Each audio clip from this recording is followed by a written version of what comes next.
Hi Founder fans, Jason here, and today we are discussing Cato IV, an anti-federalist paper that is one of the few that actually attacks the office of president itself. Now before we get started, I want to note that this was published on November 8th, 1787, which is less than 2 months after the Constitution was signed, let alone given out to the public.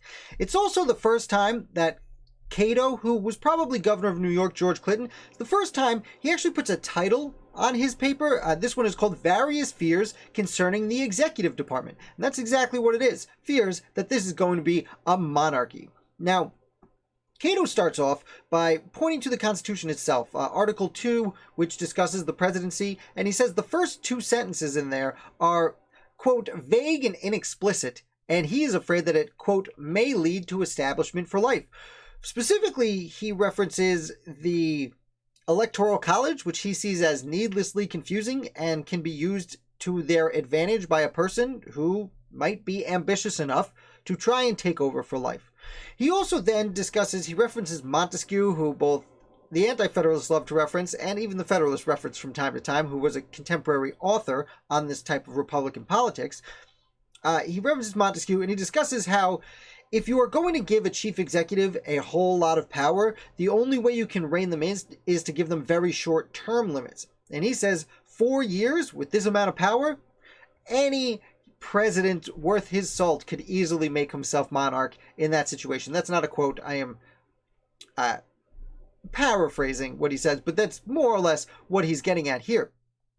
He then goes into the lack of the Senate's kind of accountability with the president. It notes in the Constitution the president should act on the advice of the Senate. The Senate is supposed to kind of be his counsel, but the president is always on duty, and the Senate goes home when they're not in session. And it's during this time that Cato is very fearful. He notes that, well, what happens when they leave? Probably his counsel will be, I'm going to give you the quote, minions and favorites, or a couple of, let me say that again, quote, minions and favorites, or a council of state will grow out of the principal officer of the great departments, the most dangerous in a free country. So, not just minions are going to be his counsel, but the leaders of each department, Secretary of Treasury, Secretary of State, Secretary of Defense, those are going to be the councils, but they are in the executive branch also. I should side note here, he lists at one point all of the problems, kind of lumps them all together, one of which is too many jobs are going to rely on this position, and that gives this person so much influence over everyone else.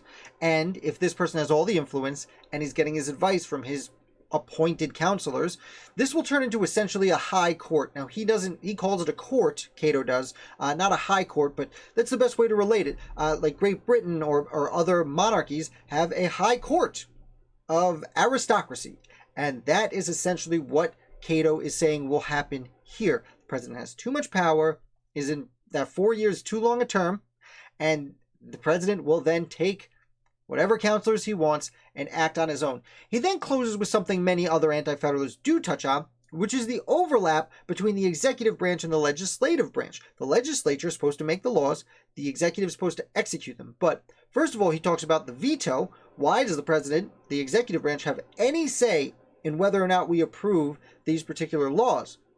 Additionally, he believes that because the president can veto a law, that's as good as a negative. Of course, under the Constitution, with 2/3 approval, the law can get passed by Congress anyway, but, even over president's veto.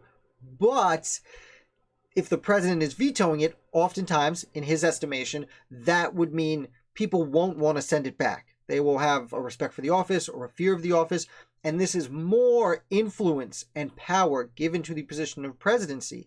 He actually notes that this would essentially let the president, because of the influence he has, have a say in things like coinage and other things of that nature. And I also forgot to mention, he was concerned that the president can appoint ambassadors and lists off what makes him like a king. Everything he can do is essentially the same as a king, according to Cato.